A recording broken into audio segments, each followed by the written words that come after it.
Last week, something amazing arrived in the mail. My 1904cc CB Performance engine.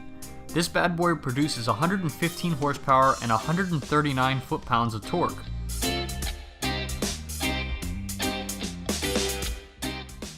It's to replace my old tired Frankenstein of a 1600 dual port that I have in the bus right now. As I'm sure many of you who have been watching my channel for a while know that my luck with engines has not been very good. I've been through about 5 engines in the past year. All of these problems have been from shoddy engine builders. That's why I decided to go with CB Performance after hearing so many great reviews and recommendations. So far, I definitely have to say I think I've made the right decision.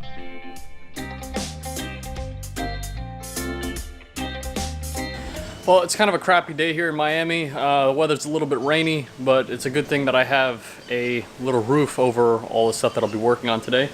And I'm going to try to get in the new CB Performance engine. The first thing I need to do is take the old engine out, and then I'll be able to figure out how to put the new engine in. Now, I'm really going to try to keep the carburetors on the new engine because it's been tuned and everything, and I don't really want to mess with anything on the carburetors right now. So I know that it works, and I don't want it to be messed around with. So I'm going to try to fit it into the car without taking a carburetor off at first. I'll take the air cleaners off, that's no problem, but I really don't want to mess with intake seals and stuff that I already know is like working well on the engine. So first things first, I got to get the old engine out of the bus. The one thing that I've definitely learned with all of these past engine problems is how easy it is to take an engine out of a bus. Basically, all you need to do is remove the fuel line, remove the throttle cable, unplug the battery, unplug the rest of the engine, remove the intake, unbolt the 4 engine bolts, and it slides right out.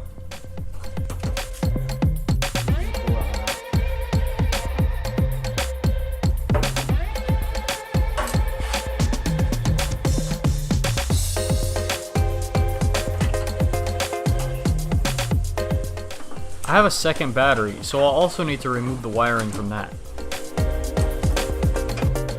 Now, since I now have dual carbs, I won't be needing the old-fashioned air cleaner anymore.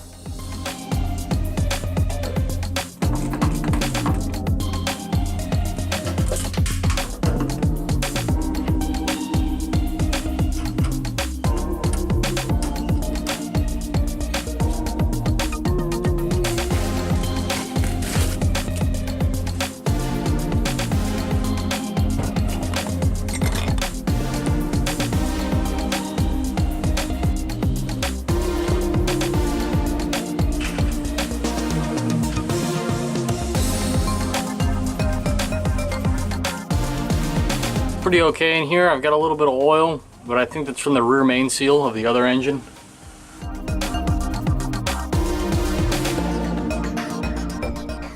After talking to Pat Downs, an absolute legend of an engine builder at CB Performance, we agreed that a 1904cc engine with an external oil cooler and filter with dual 40 Webbers would be reliable enough, have enough power, and run cool enough to get me where I needed to be.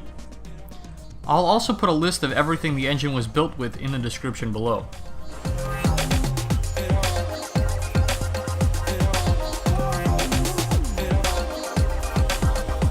The new engine has fuel lines that are a much larger diameter than my old 1600 cc's.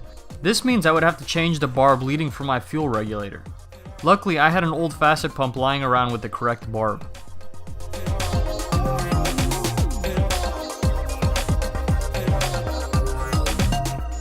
Another thing I wanted to change was my old throwout bearing. The old one actually wasn't that bad, but hey, I was in there anyway and I might as well change it.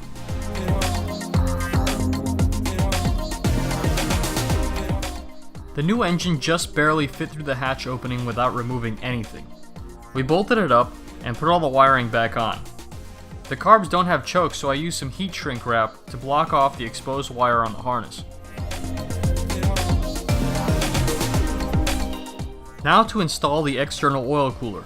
The oil cooler needed a bracket to be mounted on the bottom of the floor, so we fabricated one from zinc-plated metal that we found at a home store. This bracket will hold the cooler at a slight angle, increasing the air that blows through it, even without the fan running. We also fabricated a grill so that rocks thrown up by the front tires won't damage the cooler fins.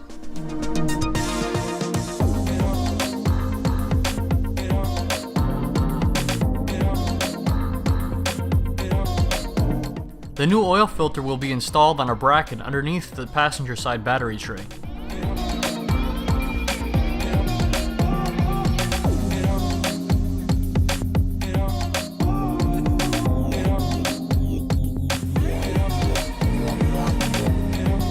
Gotta get you helping, you know? I am helping. Installing the oil lines was a bit of a pain, and I'm still not sure about them being that close to the exhaust pipes without having any heat wrap. In the future, I'd like to figure out a better solution than just putting some extra hose around them for protection.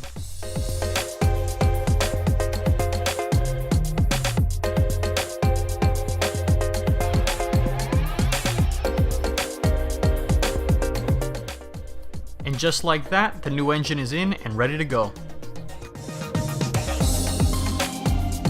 Well, it's a new day over here in sunny Miami, Florida. And it's actually a really nice day. It's really cool outside. Perfect day to start the motor. I only have one more thing to do. I need to put in the wire for the fan on the external oil cooler. I'm just going to use the same fuse for both the solenoid, like the switch on the battery for the second battery, and the fan on the oil cooler.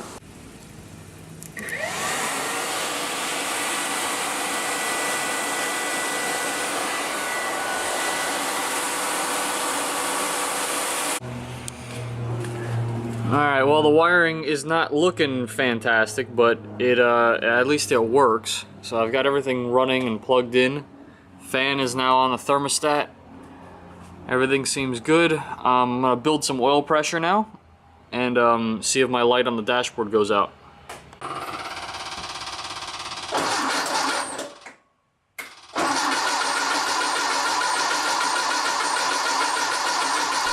After the oil was pressurized, I checked the level and added more oil.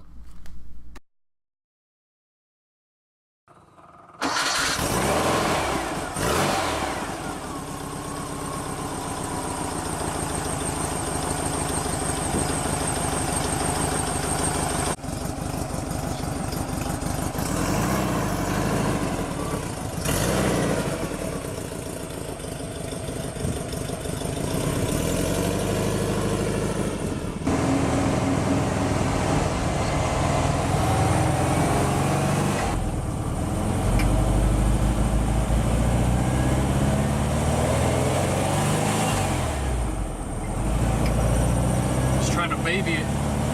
Don't want to hurt it. First drive out.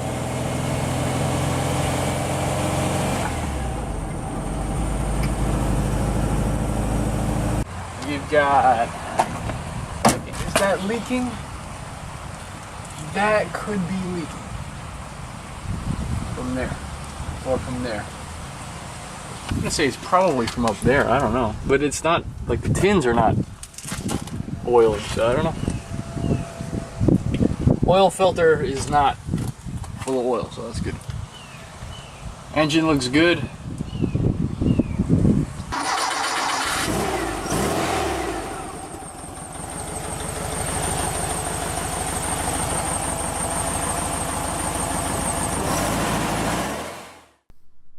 Finally, everything was in, looking and sounding fantastic.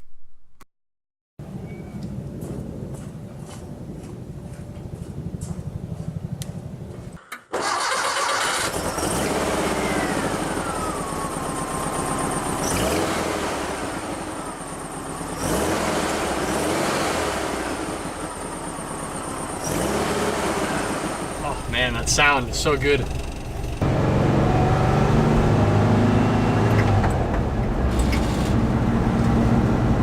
Oh, damn, it definitely has some pep in it, let me tell you. Now, of course, I'm just breaking in the motor. I mean, the cam and everything has been broken in, but it's still kind of like in the break-in period of the motor. So I don't want to, you know, hurt it at all. Just gonna keep it nice and steady and slow and not over rev it. That's something else that I need to put in is a rev counter. I don't have anything right now. I'm just kind of going by ear and just making sure that I don't over rev it. when you put your foot down, it goes.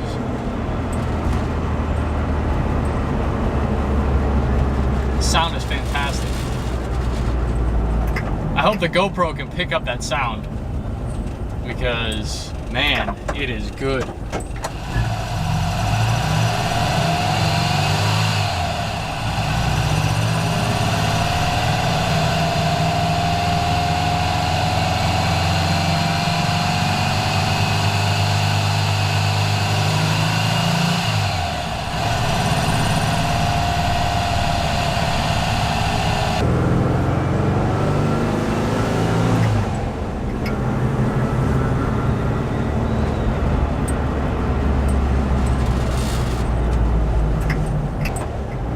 Power difference is insane. I mean, like, this thing just goes. Barely even pushing my foot down. It just wants to go. It's fantastic. I'm super happy with the way everything turned out. It was definitely worth it.